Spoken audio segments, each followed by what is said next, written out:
చంద్రబాబు నాయుడు గారు ఎట్లా ఉంటారంటే మనకి పెళ్లిలో చివరికి పంతులు గారు వెళ్ళి నక్షత్రం ఒకటి చూపిస్తాడు. ఏంటిది?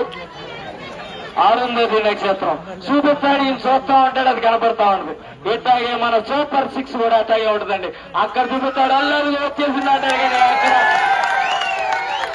మన దరిద్రం కూడా ఏంటంటే వీళ్ళు ఏం చూపిస్తే నమ్మేస్తారనుకుని నిన్న మొన్న ఒక పాపను అడ్డం పెట్టి ఒక వీడియో పెట్టారండి. మీరు అందరూ కొంతమంది చూసుంటారు, కొంతమంది చూసుంటారు.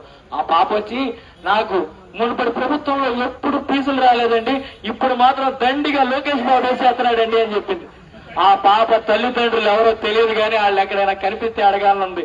దండిగా ఎవరేశారయ్యా? ఇక్కడ మనందరం ఇక్కడే ఉన్నాం కదా, మన పిల్లల్లో చదువుకుంటున్న పిల్లల్లో ఎవరికైనా ఫీజులు పండియా? మన చుట్టాల్లో పిల్లల్లో ఎవరికైనా ఫీజులు పండియా? మన ఊర్లో పిల్లల్లో ఎవరికైనా ఫీజులు పండియా?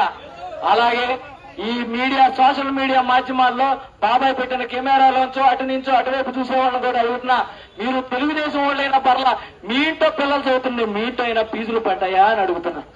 ఎక్కడా పడలేదు. కానీ మన లోకేష్ బాబు గారు చక్కగా సినిమా ఆర్టిస్టులో నలుగురిని తెచ్చేసి మాకు ఫీజులు పడిపోయినాయి, సూపర్ 6 పడిపోయిందని చెప్తాడు. చూస్తుంటే ఇక జనాలు పెంచోళ్ళ లేకపోతే నువ్వు పెంచోళ్ళ ప్రయత్నం చేస్తావు. ఒకప్పుడు అందరూ అంటే ఈయన చెప్పిన మోసాలన్నీ నమ్మిన జనాలందరూ బాబు గారు రావాలి, బాబు గారు రావాలన్నారు.